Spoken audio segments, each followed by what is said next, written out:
Lo más radicalmente novedoso de la palabra digital es que está hecha de números. Es que en el fondo, por más de que no parezca, las palabras en tu celular, en esa tablet, están hechas de unos y ceros. Desde el momento en que empezamos a interactuar con estos objetos técnicos, empieza a pasar algo bastante particular, y es que empezamos a coevolucionar con nuestras herramientas. Por más de que esto parezca un videojuego, hay vidas humanas del otro lado. Tenés que poder ser capaz de verlo, ¿no? Tanto como si esas vidas humanas dependieran del accionar directo de tu mano, que de hecho dependen. Hoy nos visita Javier Massa, es filósofo, es licenciado en filosofía por la UM, magíster en comunicación por la Universidad Católica y doctorando, ¿verdad? Exactamente. En humanidades por la Universidad Carlos III de España. Gracias, Javier, por venir. Muchas gracias a ustedes por la invitación. Además de director del Departamento de Humanidades y Comunicación de la Universidad Católica del Uruguay. Exactamente. Bueno, como todas las entrevistas tenemos un objeto que funciona como un elemento así como disparador para la charla. Y la verdad, vamos a transparentar que en un principio había sido en un libro y algo referente a la tecnología, como una tablet o un celular, pero después lo vimos llegar a Javier con este portafolio y nos pareció muy simpático. Y tiene que ver con con esta cosa del bagaje que debemos tener para pensar, digamos, los tiempos en los que estamos o en los que estuvimos también. Tenés algunas áreas de investigación como narrativa, mito, identidad y últimamente también la tecnología en sentido más amplio. Entonces, dado este marco de Bicentenario, quería empezar consultándote ¿cuán importante crees que es para la narrativa de un país celebrar un hecho histórico como la Declaratoria de Independencia de la Florida de 1825? Bueno, muy, por decir, si arrancamos con el cuán, creo que es muy importante. Digamos, este tipo de celebraciones o de conmemoraciones, si se quiere, son lo que de alguna manera terminan construyendo la identidad en términos de, si querés, como de mojones, ¿no? O sea, creo que es una linda metáfora esto de pensar en los mojones de la ruta, ¿no? Como diciendo, bueno, acá hay como etapas en las cuales hay que hacer, si querés, como un momento de parada, un momento de, digamos, de realinear un poco el vehículo en el que venimos andando. Y estos espacios de celebración funcionan narrativamente como eso, como un momento de decir, bueno, a ver, paremos lo que estamos haciendo en este momento y pensemos en que hace 200 años que nuestro país es independiente o que celebramos la independencia de nuestro país. En términos técnicos, a veces incluso se dice como que estos son los espacios de libertad de expresión en donde el Estado tiene como una especie de injerencia, o sea, porque es el Estado también el que dice, bueno, vamos a celebrar esta fecha, entonces es como, de alguna manera, aparece el Estado diciendo, este es el momento en el cual nos independizamos. Y de hecho en nuestro país es interesante porque tenemos todavía un conflicto historiográfico abierto en torno a 1825-1830. Claro, y después se termina tomando como un proceso, digamos. Exacto, ¿no? Probablemente en 1830 volvamos a tener otro bicentenario, perdón, en el 2030 volvamos a tener otro bicentenario y volvamos a hablar sobre el conflicto historiográfico abierto, lo cual también nos habla de una nación en proceso de construcción de su identidad, para volver sobre tu pregunta inicial en esto de cómo esto hace a la identidad. 200 años en la construcción de la identidad de un país. ¿Te referís a actualmente? O sea, ¿actualmente estamos en esa construcción también? ¿Alguna vez, no sé si es que alguna vez se termina de hacer esa construcción? Es que bueno, mirá, es interesante de hecho, porque hace un tiempo unos colegas estuvieron en China y estaban discutiendo con un catedrático chino sobre el Estado y los derechos humanos y yo qué sé, ¿no? Y como la ausencia de un marco regulatorio de los derechos humanos en China y tal. Entonces, Un tema tranquilo. Tema así, como de sobremesa, ¿no? Y entonces estos colegas, obviamente occidentales, le decían al chino, no, pero no puede ser que ustedes no estén a bordo de este barco de los derechos humanos, etc. Y el chino le dijo algo bien interesante, le dice, pero a ver, esto de los derechos humanos, dice, es bastante reciente. O sea, como modo de regulación de las relaciones humanas, como modo de entender el ser humano y de entender el modo en el que se desempeñan y florecen los seres humanos en la sociedad, tiene relativamente poco tiempo. O sea, nos podemos pelear más o menos cuánto tiempo llevamos de historia de la Declaración de los Derechos Humanos o si esto es anterior o tal o cual, pero ponele que vamos bien para atrás y decimos fines del siglo XVIII, Revolución Francesa, ¿tá? O antes incluso, Revolución Americana. Ponele que lo ponemos ahí, ¿tá? Y el chino dice, nosotros con el modelo chino tenemos más de 1000 y pico de años de historia. Entonces, ¿quién va a la vanguardia acá? O quién tiene más pedigre para ver de cuál es el marco en el cual florecen mejor las personas? Dice, si es por tiempo, los chinos venimos hace rato ganando este partido. Igual interesante, porque en esa charla también se estaba discutiendo sobre la construcción de la identidad china. ¿Qué es ser chino hoy, en el siglo XXI? Entonces, imagínate que si los chinos tienen 1000 y pico de años de historia y se siguen preguntando por la construcción de la identidad, nosotros estamos viendo si festejamos los 200 ahora o dentro de 5 años, también tenemos un proceso de construcción de la identidad abierto. Claro. Y lo interesante que uno puede concluir como esta comparación es que los procesos de construcción de la identidad, cuando están vivos, o sea, cuando son significativos para las personas que habitan en ese espacio, nunca dejan de estar como en permanente proceso de construcción. Siempre estamos trabajando y retrabajando sobre la construcción de ese relato que nos hace ser quien somos. En el momento en que lo dejamos de hacer, ¿no? Es el momento en el que el relato, de alguna manera, empieza a perder valor, empieza a perder significatividad para las personas que lo habitan.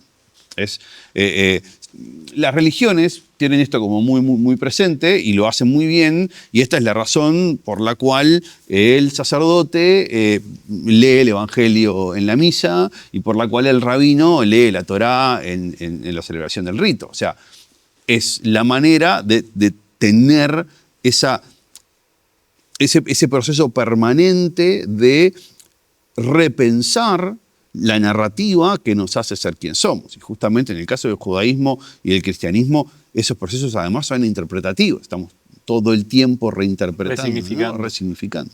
Y puntualmente cuando hablamos también de la independencia, o sea, estamos recordando la independencia, con todo lo que puede implicar ese concepto. También porque la historiografía, lógicamente, en este revisionismo habla, o eterno revisionismo, pero digo, habla si Uruguay efectivamente se volvió independiente o no, si se anexó o no a las Provincias Unidas, pero más allá de toda esa discusión historiográfica, el concepto de independencia también, ¿qué puede implicar para una nación joven como la nuestra? No sé si nosotros hablamos más de país o de república más que de nación, pero también puntualmente el recordatorio de ese hecho histórico y no de otro, que implica la palabra independencia. A ver, yo creo que es importante para un país celebrar la independencia, porque de última también eso implica una especie de paralelismo con la comprensión del proceso vital de una persona en si se quiere, como la obtención de la autonomía, ¿no? Entonces, un país celebra su independencia porque celebra el espacio en el que es autónomo, en el que es responsable de sus propias decisiones. al igual que celebramos la mayoría de edad de las personas de una determinada manera en la que decimos, bueno, fulanita cumplió tal mayoría de edad, esto depende de los marcos regulatorios de los países, en nuestro país es 18 años, es responsable de las decisiones que toma, es autónoma, ¿no? Y eso, de alguna manera, implica un grado de madurez importante en el proceso de la toma de decisiones.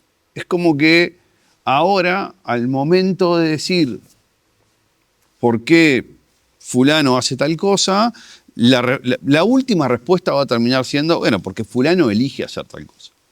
Y si fulano elige hacer tal cosa, en esa libertad que tiene y que de alguna manera usufructúa para obtener los beneficios de sus decisiones, también deberá hacerse responsable por las consecuencias de esas acciones, ¿no? Entonces, ese proceso por el cual los seres humanos amanecemos a la adultez y por el cual un país amanece a la independencia, es un proceso que en Occidente entendemos que es digno de celebrarse, porque de última ahí lo que aparece es como otro agente activo de la sociedad. Lo que entendemos es que, a ver, esta otra persona, ahora que es autónoma, será otro agente activo que colaborará a el desarrollo conjunto de la sociedad en tal y cual manera, ¿no? O sea, ahí está como ese espacio tan importante de diálogo entre la autonomía, el desarrollo de la persona en su fuero interno y el desarrollo del espacio en el cual esa persona actúa y que ayuda a empujar el progreso de esa sociedad en la que se encuentra, ¿no? Por lo menos como lo entendemos en la democracia occidental liberal, es el proceso que tenemos, ¿no? De vuelta, esto en China se lee de otra manera, ¿no? Se lee de otra manera, claro. Siempre dependemos del marco de alguna manera. Te quiero traer un poco al presente, y una de las líneas de investigación que estás desarrollando tiene que ver con la tecnología también, como hablábamos hoy, en sentido amplio. No tecnología digital necesariamente, ¿no? Sí. Y quiero consultarte en ese sentido si cabe o si se puede hacer un paralelismo respecto de cuán independientes somos hoy los uruguayos y si se puede hacer un paralelismo con aquella época en la que buscamos esa independencia hace 200 años. ¿En relación a la tecnología? En relación a la tecnología. Si eso ayuda, contribuye el desarrollo de las diferentes tecnologías. A ver, es difícil porque los seres humanos no nos podemos permitir el lujo de pensar nuestra independencia o autonomía separada de los objetos técnicos que nos facilitan la existencia. A ver, un poco más. Vamos a explicar esto un poco más porque puede ser complicado. A ver, los seres humanos, digamos, tenemos una condición primigenia de vulnerabilidad. Los seres humanos tenemos una condición primigenia de vulnerabilidad respecto al espacio en el que nos toca vivir. Los seres humanos no estamos preparados para sobrevivir en el mundo. La naturaleza nos aniquila al poco tiempo de estar arrojado en el mundo, como decía Heidegger, sin nada que nos proteja. No estamos capacitados para sobrevivir en el mundo en el que nos toca vivir. A diferencia de otros animales. A diferencia de otros animales, pensá claro, en un oso, en una tortuga o en un tigre, en lo que quieras, están mucho mejor capacitados que nosotros para vivir, ¿tá?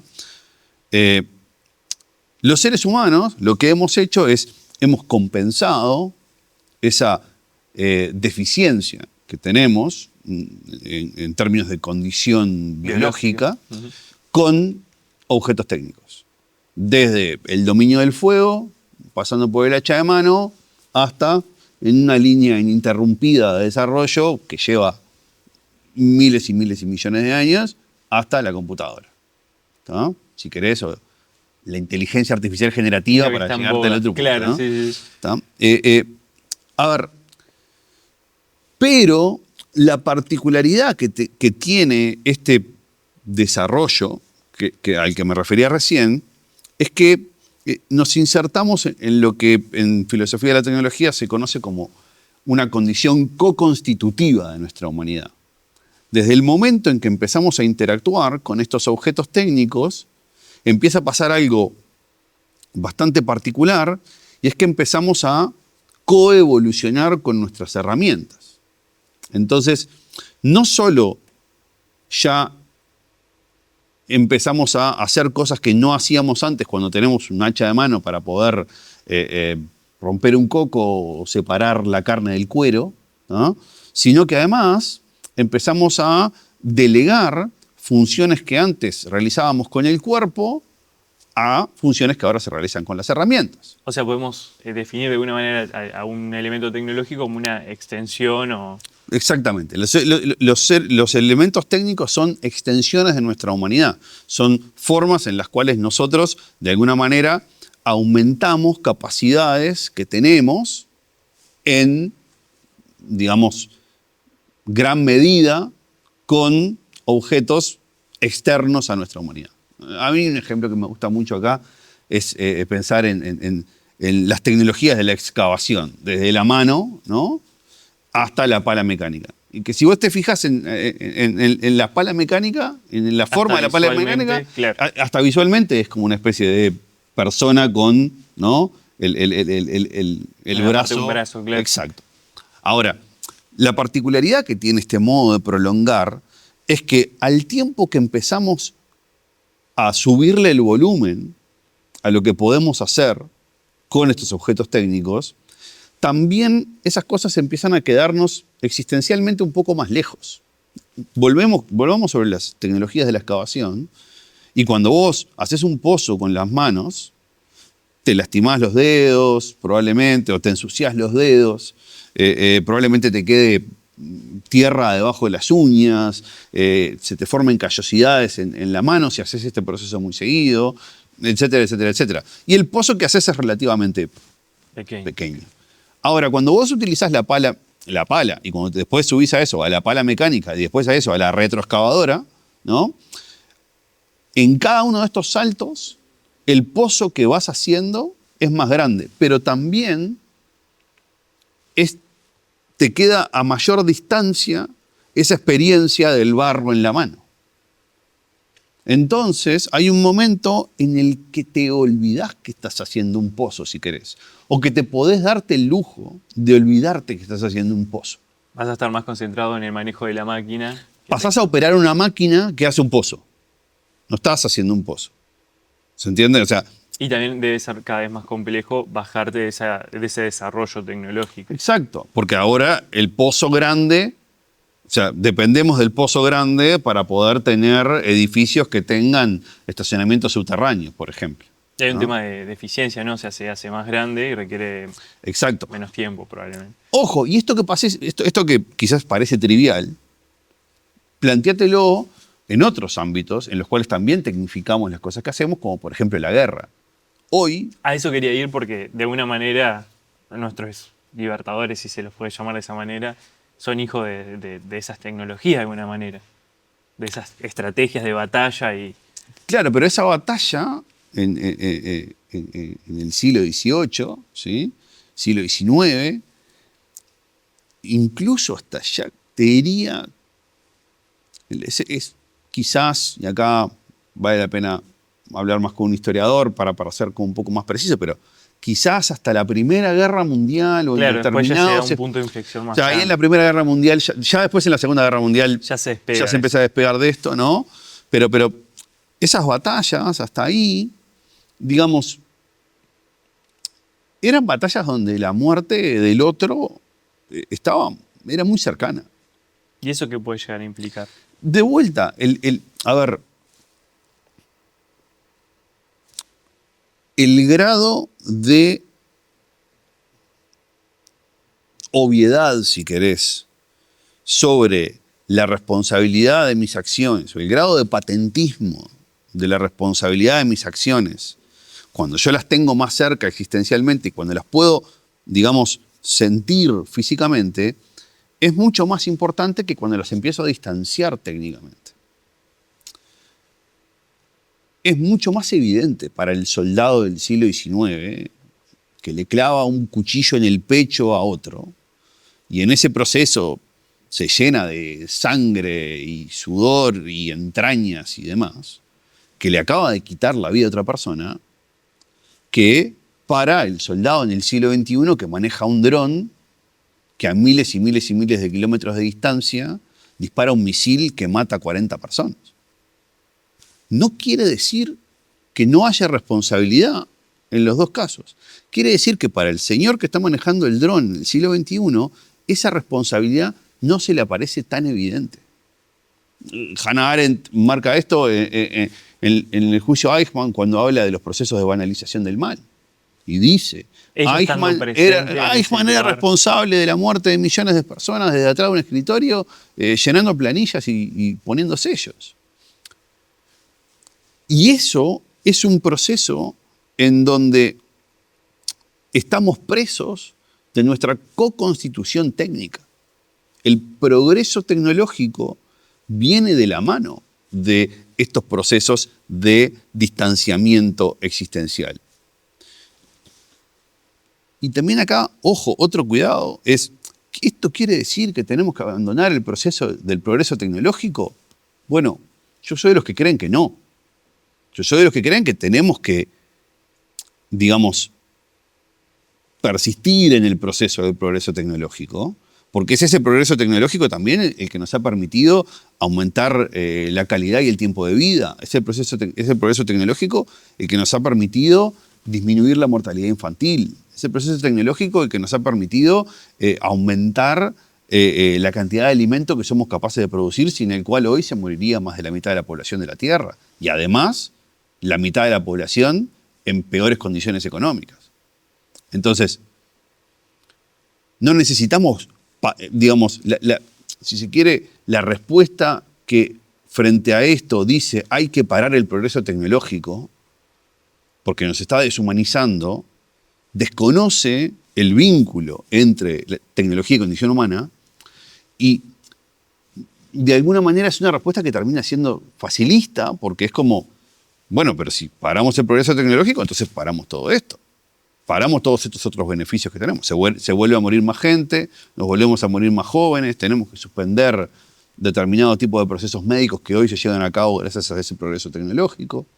Entonces, yo creo que lo que necesitamos es generar procesos de reevaluación y de revaloración de cómo es que estos procesos tecnológicos llevan a los efectos que nos llevan. No se trata de decirle a esa persona hay que parar esto. Se trata de decirle a esa persona, che, mirá que tenés que ser consciente de esto. Tenés que ser consciente de que acá hay en juego vidas humanas. Y por más de que esto parezca un videojuego, hay vidas humanas del otro lado. Y tenés que poder ser capaz de verlo, ¿no? Tanto como si esas vidas humanas dependieran del accionar directo de tu mano, que de hecho dependen del accionar derecho de tu mano. Por más de que entre vos y esa vida haya una distancia. Es curioso porque estamos hablando del desarrollo tecnológico, pero en definitiva, aún con una distancia de 200 años, seguimos hablando, por ejemplo, de cosas similares que suceden, como por ejemplo la guerra. Entonces digo, ya la tecnología ahí, no sé si pasa a ser más como, más allá de que está imbricada con la condición humana, como una mera herramienta. ¿Vos qué visión tenés sobre eso? Porque hay procesos de base, quiero decir, de la humanidad que siguen sucediendo igual. ¿Qué lugar tiene la tecnología ahí? Bueno. ¿La podemos ver solo como una herramienta? No. No. No, a ver, hay procesos, yo te diría, hay procesos que parecen ser los mismos, pero no son los mismos. Pensar es radicalmente distinto en el siglo VIII a.C., a el siglo III a.C., a el siglo XII, a el siglo XV y al siglo XX y al siglo XXI. O sea, los procesos de pensamiento en todo ese tiempo cambian radicalmente y esos cambios generalmente están, si querés, apalancados o si querés, vienen de la mano de procesos de reformas tecnológicas en lo que llamamos tecnologías de la palabra, ¿no? ¿Cómo es eso? Claro, durante la mayor cantidad del tiempo en la historia de la humanidad, la palabra hablada fue la base del conocimiento. Y de ahí viene todo, si se quiere, como el conjunto del conocimiento de las tradiciones orales.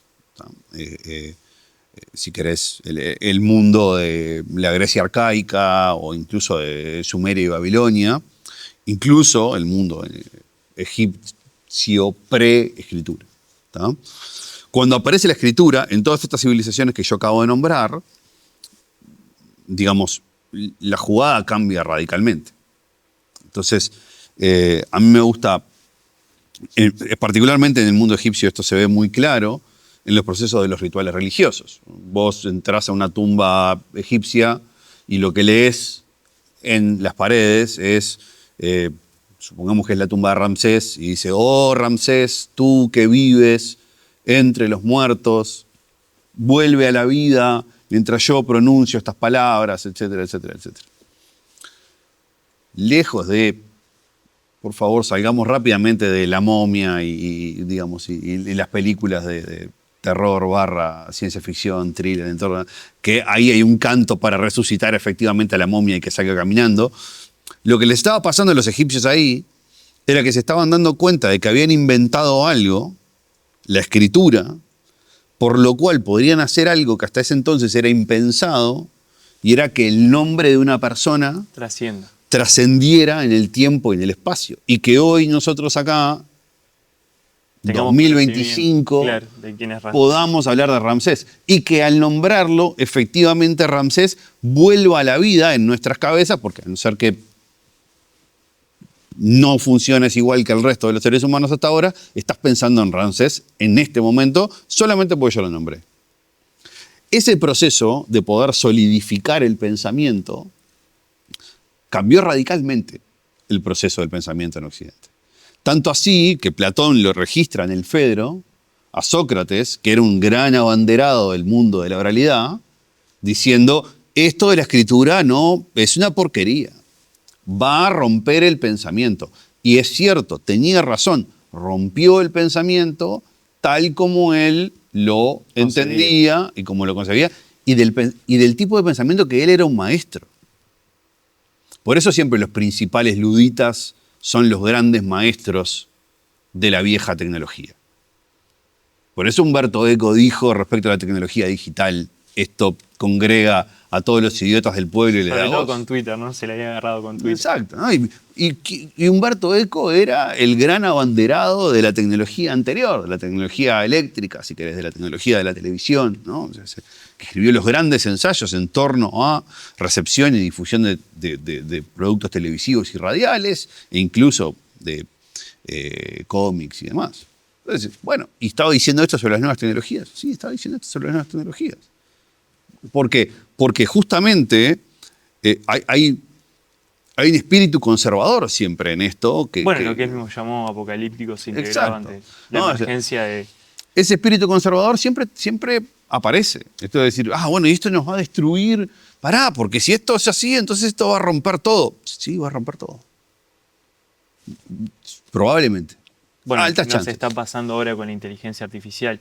El tema ahí que me interesa preguntarte es, y después lo reengancho con el concepto inicial que era lo de la independencia, sí, es este salto que al principio eran cambios tecnológicos muy potentes, como por ejemplo de la oralidad a la escritura, o lo vinculado a lo técnico o a lo manual, que es verdad que cambiaba el paradigma completamente, pero ¿qué pasa cuando entramos a pensar lo digital como un salto de una extensión del cuerpo que ya no es la mano, sino que es la cabeza, que dependemos todo el tiempo del celular o dependemos ahora, lo estoy viendo, por ejemplo, en los estudiantes con con ChatGPT o con otras herramientas de inteligencia artificial, ¿ahí ves algo distinto o no necesariamente? ¿Sigue siendo la misma ecuación para pensar eso? Eh, hay mucho de constante y hay mucho de distinto. A ver, si querés, como lo constante tiene que ver con todo lo que veníamos hablando hasta ahora. Esto sigue siendo una tecnología de la palabra, esto sigue siendo un modo en el cual aumentamos nuestras capacidades de pensamiento al tiempo que las distanciamos existencialmente de alguna manera. Pasa lo mismo que con la pala, en ese sentido, ¿no? Claro. Hacemos pozos más grandes, pensamos con mayor calibre, pero el proceso de pensamiento en el cual nos embarrábamos las manos empieza a quedar un poquito más lejos, ¿no? Entonces, de nuevo, esto de recordemos que estamos haciendo un pozo, recordemos que estamos pensando, recordemos que O sea que estamos... corremos ese mismo Corremos ese riesgo. mismo riesgo. Sobre todo pensando, por ejemplo, en lo que tiene que ver con la escritura como fuente de la reflexión. ¿Cuántas veces se ha disparado una idea porque uno está escribiendo y se da cuenta de algo? Exacto. Ahí ves ese riesgo también. A ver, sí, en el sentido que esto pasa siempre. O sea, Claro. esto es lo que pasa siempre con el desarrollo tecnológico. Y en ese sentido, esta nueva tecnología no va a dejar de cumplir con ese proceso porque tampoco es tan novedosa en ese sentido. ¿Qué es lo novedoso? O sea, lo novedoso es cómo cambia el modo de pensar. Vos recién hablabas, hablábamos de la escritura que cambió en el sentido en el que le dio trascendencia temporoespacial a las ideas. Vos hoy podés leer lo que pensó Platón y Platón se murió hace 2400 años. Podés leer las mejores ideas de Cervantes que murió hace otro lote de años. ¿Tá? Eso gracias a la escritura. Cuando aparecieron las tecnologías que McLuhan llamaba las tecnologías eléctricas, la radio, la televisión, el telégrafo, ¿sí? Esas tecnologías acortaron distancias físicas y empezaron a generar simultaneidad. Por eso McLuhan hablaba de la idea de la aldea global.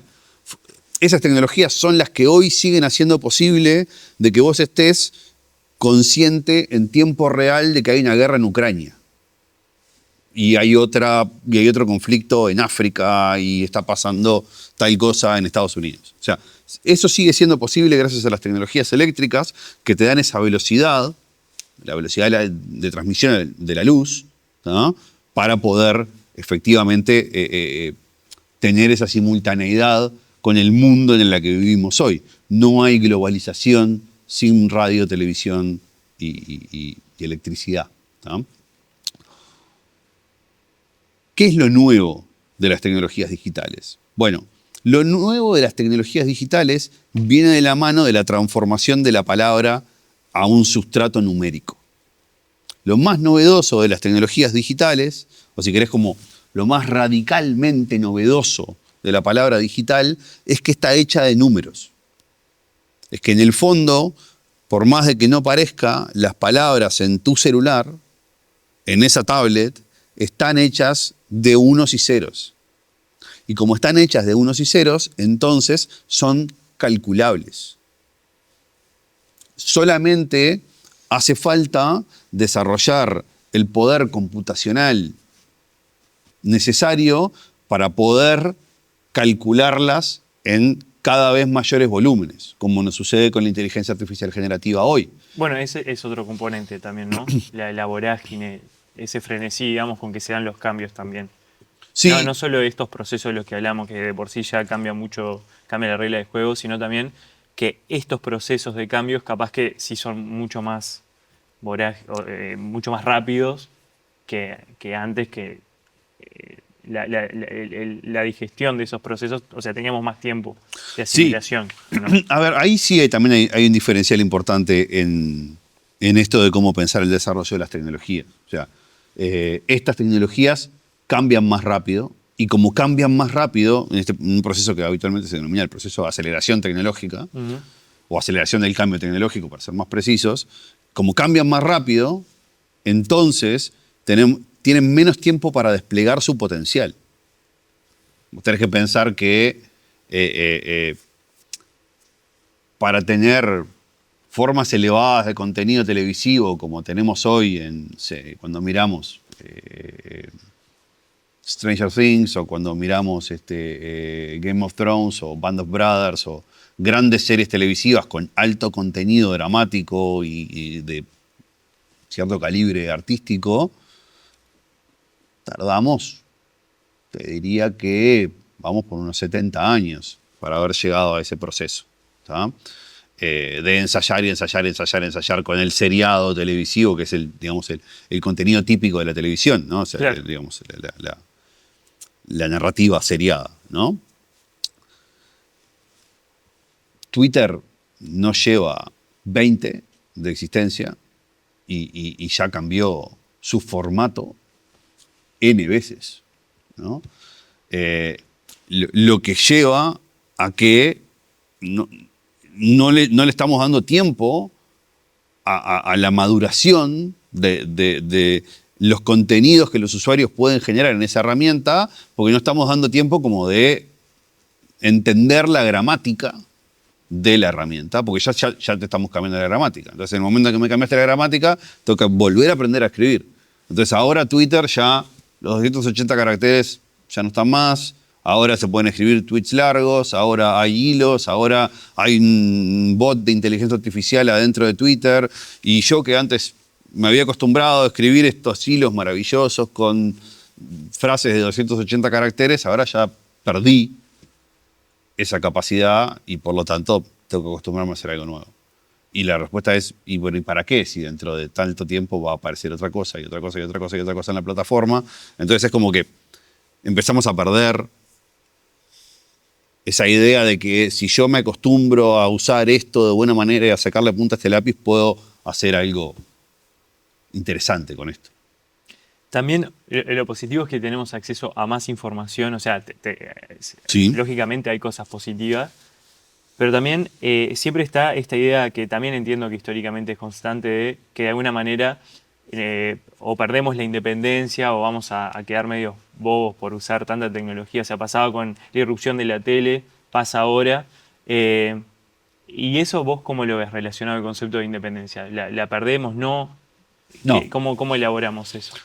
A ver, hay algo novedoso en esto y es que estos procesos también, digamos, hoy están mediados o hay en el medio corporaciones. Exacto, con muchos intereses. Exacto, o sea, entre ¿cuál es la gran diferencia entre la imprenta, si querés, y Twitter o Generative, o ¿cómo es? O OpenAI o otras? Es que, bueno, OpenAI es una organización que tiene intereses económicos, también Twitter y cualquiera de las otras que hoy nos rodean.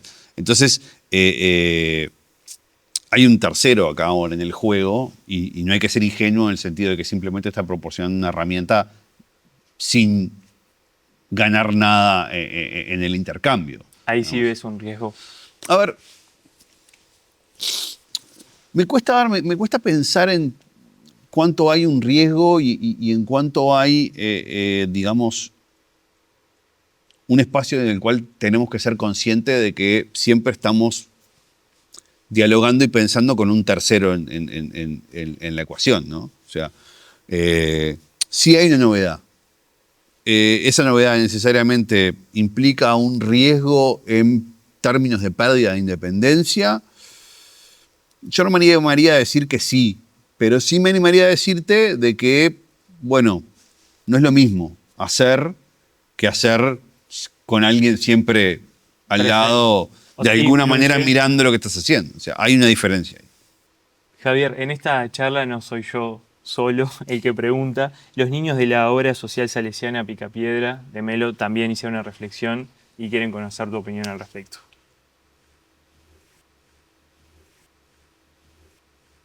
Hola, mi nombre es Luciana, vengo al Centro Juvenil Picapiedras de Melo y vamos a hablar sobre los desafíos de usar las redes sociales y el chat GPT. Una de las cosas que nos limita es del pensamiento creativo. Otra de las cosas de lo que debemos cuidar es lo que subimos o lo que compartimos, o sea, nuestra intimidad. Hola, soy Augusto y les vengo a hablar de las ventajas de usar las redes sociales y ChatGPT. Nos permite aprender y crear, sacarnos dudas con rapidez y conectar con otros jóvenes. Excelente. Gracias. A ver, es súper interesante porque, de hecho, la conciencia sobre los cambios en la intimidad y en la privacidad es evidente, incluso a edades muy tempranas. Digo, yo también mi hija tiene más o menos esta edad y también ya empiezan a tener una nueva conciencia acerca de qué hacen y qué no hacen en redes, y que creo que es parte de nuestra responsabilidad también como adultos, mantener ese diálogo fluido y constante con las nuevas generaciones de, che, mirá, acá hay un tipo de riesgo distinto, ¿no?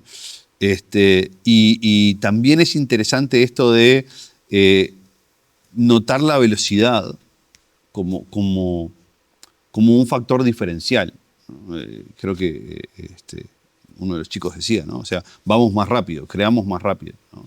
Y esto de ir más rápido es efectivamente un diferencial. Yo creo que es un diferencial en el cual nos cabe también detenernos un poco, decir, che, estamos yendo más rápido. A ver, ¿qué es lo que esto quiere decir? ¿Conviene ir más rápido en estos procesos? ¿Conviene ir más rápido en estos otros? Y yo creo que también estamos empezando a automáticamente, muchas veces, como a generar procesos en donde nos obligamos a ir más lentos. Ya sea por desconexión, ya sea por desconexión voluntaria, quiero decir, de los dispositivos, o ya sea por esta, te diría casi como que insistencia o persistencia de buscar espacios en donde paramos y decimos, bueno, ahora tomémonos un tiempo para hacer esta otra cosa. Perfecto. Javier, a estos encuentros los denominamos Memoria Agradecida, que es este especial del Boletín Salesiano, y siempre cerramos con esta pregunta que tiene que ver más con la subjetividad del entrevistado. ¿Por qué cosa o por qué cosas, individual o colectiva, da gracias Javier Massa? Qué buena pregunta. Al final del día creo que terminan siendo cosas tan básicas que da miedo, pero... ¿Da miedo? Sí, a ver, da miedo y provoca la reflexión de que al final del día, inteligencia artificial generativa por medio, todas estas cosas de las que venimos hablando, si yo tengo que dar gracias por algo, termino dando gracias por tener salud, tener familia, tener gente que me quiera y tener trabajo y poder hacer algo día a día que me genera una sensación de plenitud en mi modo de ser en el mundo. Esas 5 cosas que te acabo de nombrar son súper básicas en el sentido de pegadas a nuestra humanidad, y si bien creo que cada una de estas cosas ha coevolucionado con las tecnologías que nos hacen posible la vida, creo que siguen existiendo hace miles y miles de años. Estoy seguro que si le preguntás a un señor en Mesopotamia en el siglo X a.C., quizás te nombraría cosas bastante parecidas a las que te acabo de nombrar. Muchas gracias, Javier, por estos minutos y por la A ustedes. presentación.